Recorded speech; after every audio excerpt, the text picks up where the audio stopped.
Madam, pabala naman sa inyo ng konti. Okay lang ga. Kung sakaling sa darating na halalan, arin dalawang arin magkakatunggali, sa inyo yung sasamahan. Sara Duterte o Leni Robredo? Duterte kayo, madam. Bakit kaya, madam? Basta Duterte. Kayo... Duterte din kayo. Kayo, ma'am. Kung baka may naibigan na kayo din sa dalawang are, sa darating na halalan, sino inyong sasamahan? Are, nag-declare na.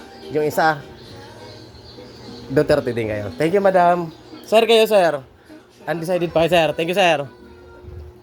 Ma'am, pabala naman. Kung sakaling ang dalawang ari magkakatunggali sa darating na halalan, sino yung sasamahan? Sara Duterte o Leni Robredo? Pas kayo. Thank you. Ma'am, sir, pabala naman sa inyo ng kauntay. Kung sakaling aring dalawang ari magkakatunggali sa darating na halalan sa pagkapangulo, sino inyong sasamahan? Sara Duterte, Leni Robredo? Kay Duterte ako. Duterte kayo, sir. Bakit kaya, sir? Ay, gusto ko yan, ganit matapang-tapang.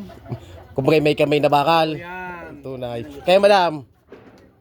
Duterte. Wala pa rin kanya. Kayo, ma'am? Duterte. Ma'am, ito nangiti si madam eh. Sa inyo yung sasamahan. Sara Duterte o Leni Robredo, kung sakali? Sara. Sara, bakit yan, madam? May maligat. Maliga. Tunay ka. Maganda. Kayo, sir? Talaga. Duterte, bakit, sir? Sara Duterte. Thank you, ha. Ganun talaga ang buhay. Madam, kayo, madam.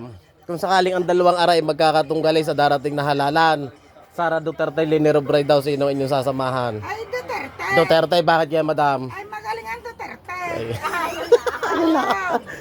Wag, Hindi Duterte. yan kurap. Sasabihin lang nila kurap. Hindi yan kurap.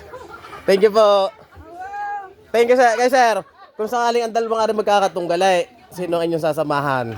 Bago ko sagutin, kaninong pa interview? Wala, sir.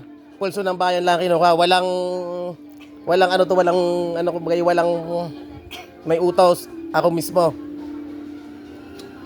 Pulso ng bayan lang ang aking kinukuha. Are, tuturo ko. Sige, sir. O yan. Diyan kayo. Bakit? Bakit, sir? Ayaw ko na ng kurap. Ayaw nyo ng kurap. Madaming kurap sa Pilipinas. Ay, tunay ka, sir. Salamat, ha.